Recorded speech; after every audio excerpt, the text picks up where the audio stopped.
pecinta RCA bisa masih kembali hadir lagi di sana kelas online bersama Bapak Puji Ma'arif dari SMK Isania ya Pak. Iya. Baca bahasa Indonesia nih. Mungkin bisa dilanjut lagi Pak. Oke, baik, terima kasih Sarah sudah memberikan waktu lagi kepada saya untuk melanjutkan materi. Sebelumnya saya mau menyapa untuk saudara saya, kawan saya, dan seluruh siswa SMK Isania. Selalu saya sapa yang sekarang sedang menyimak melalui radio. Oke.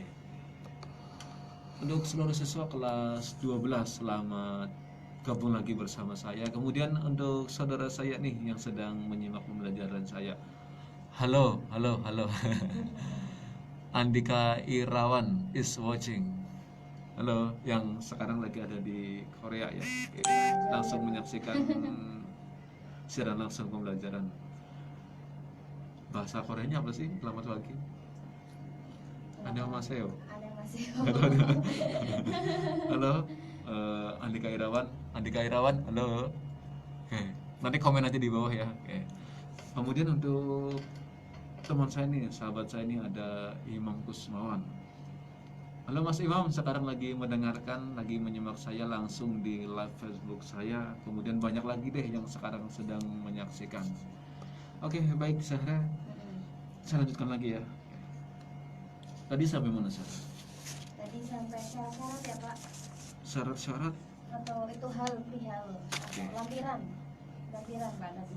Tadi untuk lampiran dikasih titik koma ya.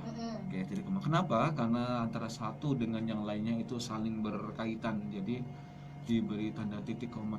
Dan ketika sudah selesai di akhir, maka digunakan tanda titik. Artinya selesai gitu. Kemudian saya lanjutkan lagi. Jangan lupa untuk syarat-syarat yang dilengkapi itu sesuai dengan yang ada di lowongan itu, jangan sampai kurang gitu ya. Kalau di lowongan pekerjaan itu meminta kurikulum vitae atau meminta daftar riwayat hidup, sertakan.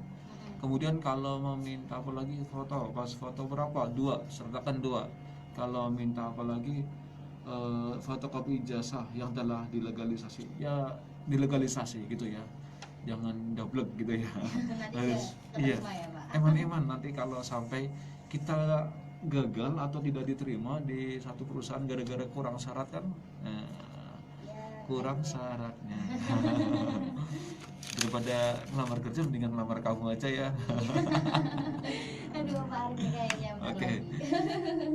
Kemudian saya lanjut lagi untuk penutup. Oke. Bukan penutup siaran ya, tetapi penutup untuk ini. Surat lamaran. Di dalam surat lamaran pekerjaan, isi atau penutup haruslah menunjukkan keantusiasan pelamar pekerjaan kepada instansi yang dituju. Jelas nih, pasti antusias sekali yang namanya orang daftar kerja. Saya baru lulus kemudian mau daftar kerja di PT X. Itu cita-cita saya dari dulu nih. Pasti antusiasnya luar biasa. Kadang malah saking luar biasanya di surat lamaran itu ditulis besar harapan saya diterima di perusahaan Bapak gitu kan.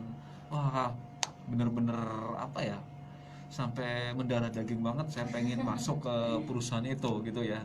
Oke, tetapi jangan ini banget ya, jangan terlalu apa ya, ya kita kita daftar ya, artinya ya kita tidak terlalu stuck banget lah. Juga kadang daftar di sini, juga kadang daftar di tempat lainnya. Jadi jangan kita fokus ke situ terus, takutnya nanti kita nggak diterima, ya kan?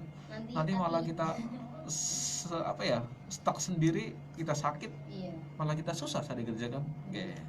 Jadi ya kita daftar, kemudian 1 minggu kalau nggak dipanggil ya sudah gitu ya. Mungkin bahasa gampangnya belum rezeki lah gitu ya. Oke.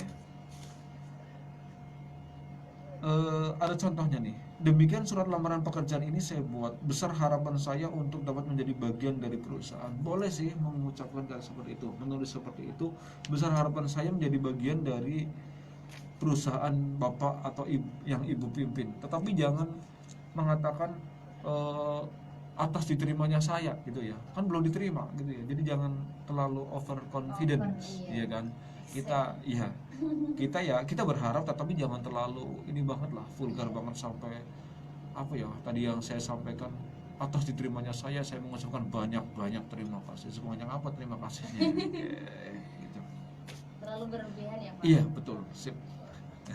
Kemudian untuk salam penutup, yang jelas ya, ketika di surat lamaran itu ada salam pembuka, pasti diakhiri salam Penutup. Oke, ada salam penutupnya. Oke. Jika di awal ada salam pembuka, tentulah diakhiri dengan salam penutup. Oke, sebagai surat lamaran, salam penutup menjadi sangat penting. Salam penutup sebagai bentuk etika. Salam penutup di dalam surat lamaran pekerjaan itu sebagai bentuk etika si penulis, bentuk sopan santun, kemudian bentuk penghormatan terhadap pimpinan perusahaan tersebut, gitu ya. Oke, ada lagi nih yang nonton banyak sekali. Ada salam Ada apa lagi Pak tadi Pak? penonton, Penonton. viewersnya. Oke, Viewersnya. luar biasa. Oke, hilang. Oke. Halo Mas Firman, Miang. Langsung kalau nggak jelas ada di RCA ya, Mas Firman. Setelah penontonnya tadi ada kata hormat saya. Oke, hormat saya. Tadi mana ya? Kita kan datang juga ya Pak. Iya. Tadi kan penutupnya sudah. Oke. Demikian surat lamaran pekerjaan ini saya ajukan atas perhatian Bapak garis miring Ibu, bukan perhatiannya ya. Perhatian Bapak garis miring Ibu. Berarti nggak ada nyanya. Nggak ada. Atas Perhatian Bapak garis miring Ibu, tidak ada nyanya. Karena nyanya di rumah. Nyanya di rumah. Nyanya di Nya. rumah. Oke. Atas perhatian Bapak garis miring Ibu, saya mengucapkan terima kasih. Mengucapkan terima kasih, bukan terima kasih sebanyak-banyaknya gitu ya, tapi mengucapkan terima kasih. Kemudian ada kata hormat saya, kemudian ada tanda tangan, kemudian ada nama jelas, nama terang. Itu berkaitan dengan surat lamaran pekerjaan. Sudah 2 kali nih saya menjelaskan surat lamaran pekerjaan. Kayaknya aduh, udah ibarat buah itu rambutan sudah ngelotok gitu loh. Iya, udah bolak-balik dijelasin sih ya Pak. Oke.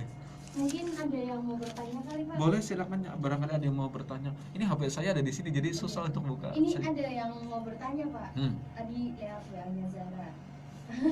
Iya, boleh. Ini Assalamualaikum Pak Arif. Waalaikumsalam warahmatullahi wabarakatuh. Ada dari saya Firhana. Iya. Izin bertanya, misalkan surat lamaran pekerjaannya suruh melampirkan fotokopi ijazah SMK, sedangkan ijazahnya tuh belum jadi, itu gimana Pak? Terima kasih. Oke, curhat ya. Oke, baik. Sehat-sehat.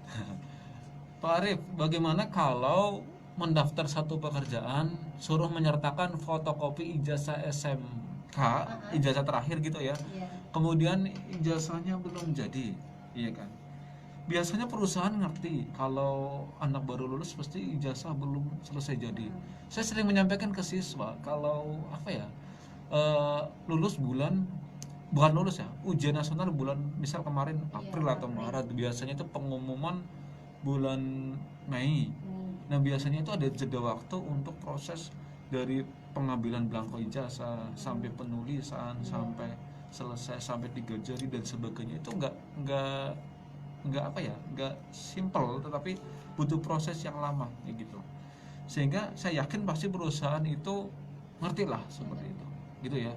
Dan kalau kenyataannya memang belum punya fotokopi ijazah, ya sampaikan dengan baik, menggunakan penyampainya dengan apa, dengan dokumen lain, misal menggunakan SKL, fotokopi SKL, atau menggunakan dokumen-dokumen surat keterangan dari sekolah.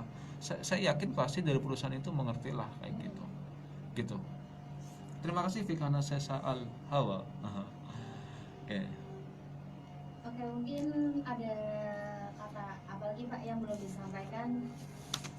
Untuk ini sih saya cukup ya, artinya sudah timing, sudah jam pukul 10 ya, udah selesai ya. Paling sedikit beri simpulan ya. Simpulannya apa ya? Simpulannya ya kurang lebih dalam membuat surat lamaran ya harus kita pinter-pinter ya. Iya, harus menggunakan bahasa yang baik, yang sopan, kemudian mengikuti sistematika surat lamaran itu seperti apa, ya kita harus pinter lah seperti itu. Pinternya dari mana? Dari setelah dijelaskan sama gurunya jadi ngerti lah.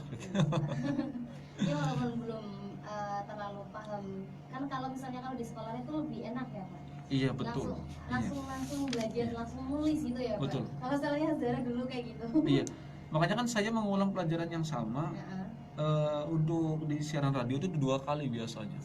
Karena apa? Daya ingat seseorang itu terbatas. Saya sering menyampaikan ke siswa, ilmu itu diikat dengan tulisan. Kamu kalau nggak nulis itu daya ingatnya itu terbatas gitu ya. Sehingga catat, silakan dicatat gitu. Bikin catatan kayak gitu. Terbatas yang jelas. Okay. Itu Zara yang bisa Pak Arif sampaikan. Mungkin bisa ucapin dulu Pak kata-kata gitu kan guru bahasa Indonesia biasanya kata-katanya itu banyak ya Pak. Aduh, si patah kata. Tapi jangan patah. Oh jangan patah Pak. Kalau patah itu kadang disambung kata Pak. Iya, patah-patah. Kayak ini ya, dangdut ya. Patah-patah. Itu goyang patah-patah. Oh, yang patah-patah. Oke. Apa ya? Saya mau penutup ya. Iya, Tapi Pak. penutupnya bukan tadi simpulan sudah. Penutupnya itu sedikit saya beri motivasi untuk siswa ya di masa pandemi ini, karena kita belajar terbatas. Kita kadang merasa belajar itu terbatas apa ya? Aduh, pembelajaran daring lagi kayak gitu. Pengennya tetap muka, betul, pengennya tetap muka. Tetapi justru di kesempatan ini kita itu bereksplorasi, iya kan? Kita belajar tanpa batas ruang dan waktu. Oke. Penutupnya adalah pandemi bukan halangan untuk kita terus belajar. Justru kita semakin berkreasi bahwa belajar itu tanpa batas ruang dan waktu. Kita dimudahkan dengan mencampurnya kemajuan teknologi. Sekarang kembali kepada semangat pribadi. Jadikan masa depan sebagai alasan bahwa kita perlu belajar. Karena kita belajar untuk sekarang, bahwa kita belajar untuk sekarang, untuk masa depan. Sekarang tinggal kobarkan semangat untuk terus belajar. Oke. Terima kasih. Saya Pak Arif mohon undur diri. Terima kasih Zara atas waktunya. Billahi taufiq wal hidayah. Assalamualaikum warahmatullahi wabarakatuh. Ya, makasih ya Pak Arif yang udah hari ini setia di RCA.